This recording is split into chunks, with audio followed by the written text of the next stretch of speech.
Kakuma News Reflector, a refugee-free press. Lost Boys of Sudan. The lost boys and girls of Sudan are a large group of people who were forced to leave their homes as unaccompanied children, following regional strife between North and South Sudan in the late 1980s. The Second Sudanese Civil War lasted for more than 20 years and led to millions being killed, enslaved, and forced out of their tribal villages. Men with a warlike culture and motivated by religious and ethnic differences would descend on villages and carry out mass slaughter. Pause. Gist.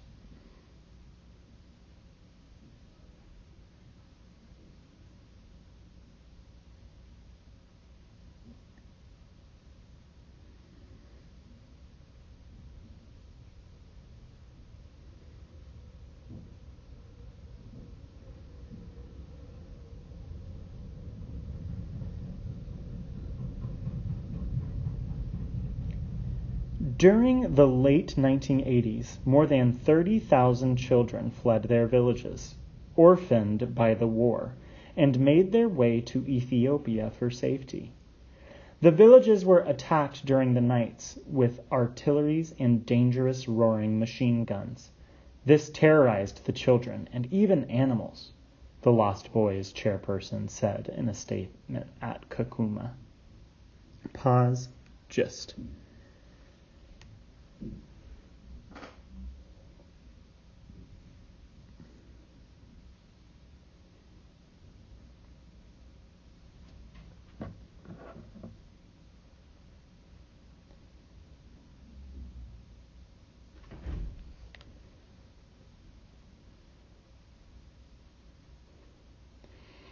In 1991, when the Ethiopian dictator Mengistu Haile Mariam was overthrown by the Ethiopian People's Revolutionary Democratic Front, the Lost Boys were thrown out of the country at gunpoint. Thousands of the innocent miners died while crossing the deadly Gilo River. Their journey was hideous. Many boys and girls died during the journey that took many months to a year before these children arrived in Kenya. Pause. Gist.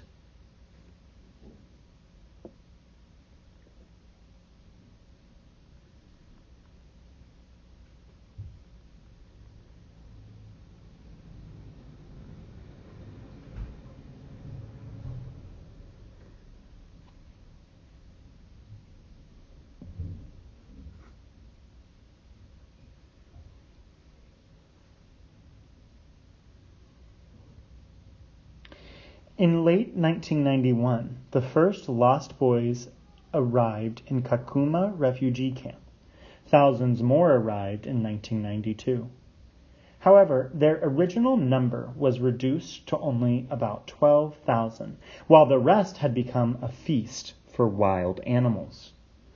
While majority of the Lost Boys were minors, the older ones became parents to the junior ones.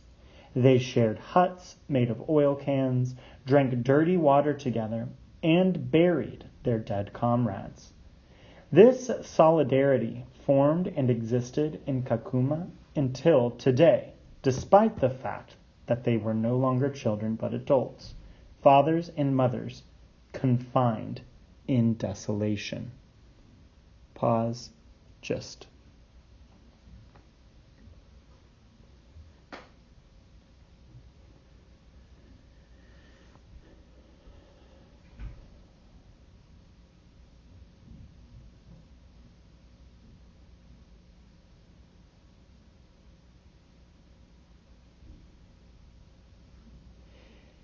In speaking with Lost Boys community of Kakuma, Kaniri noted that many boys were between the age of 4 to 12 years when they escaped the deadly violence to fall prey to lions and crocodiles, as they crossed several rivers during the narrow escape. More than half of them never survived the tragedy, and while some made it to safe haven abroad, Others remain forgotten in Kakuma refugee camp, even after 24 years from the time the camp was established. Pause. Just.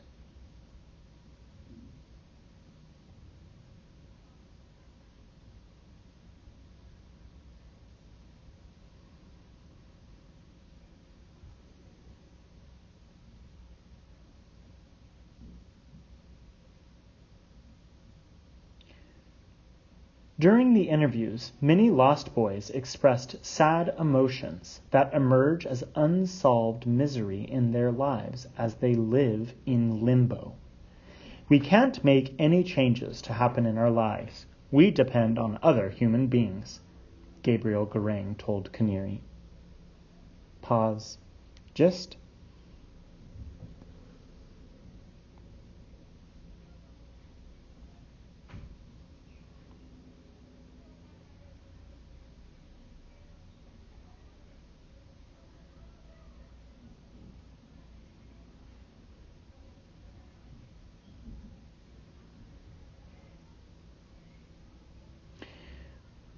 Quat Atak told of his life experiences, which he describes as full of horror. He fled South Sudan in 1988 to Ethiopia, where life was better, but he returned to Pachaya, and there was no peace. Following the communal conflict, he ran to Kakuma.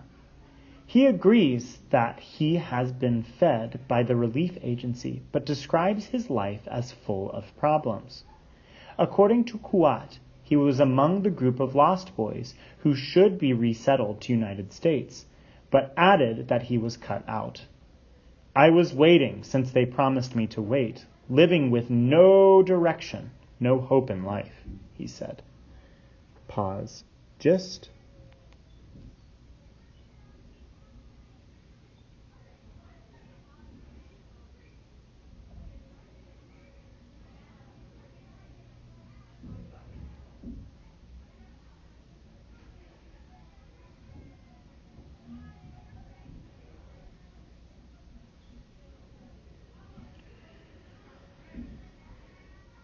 I don't know my age when we arrived in Kakuma in 1992. I went to school here. Many of our friends got resettlement, but in 2008 they closed our case and told us to go back to South Sudan. We refused because we don't have parents there and it was not safe. In 2010, the UNHCR told us to wait, but they will look into our case in 2011. There was nothing after years of waiting. This frustration made many lost boys commit suicide, especially after those who got resettled from Kakuma started sending money and supported their families in Kakuma and in Sudan, John Maxine explained. Pause. Just.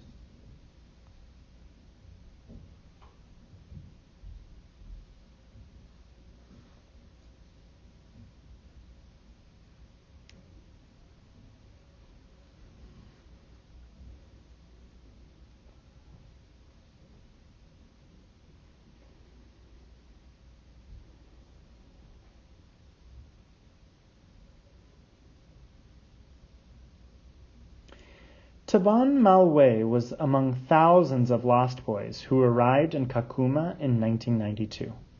According to Taban, he experienced life close to death as he fled his village to Ethiopia, then back again to South Sudan before landing in Kakuma. Taban stated that he was among the many lost boys who were promised resettlement to U.S., but nothing has happened even after 15 years. Our lives in Kakuma are full of waiting, but waiting for nothing to come. We are just left behind and forgotten, he described. Pause. Just.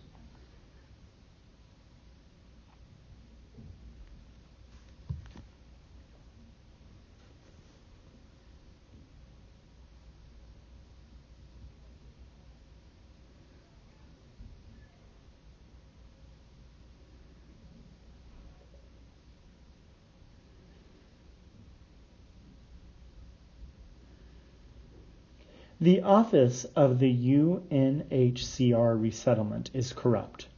Our names and cases were made missing.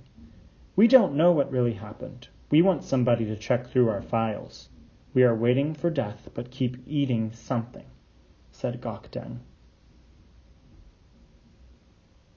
Pause gist.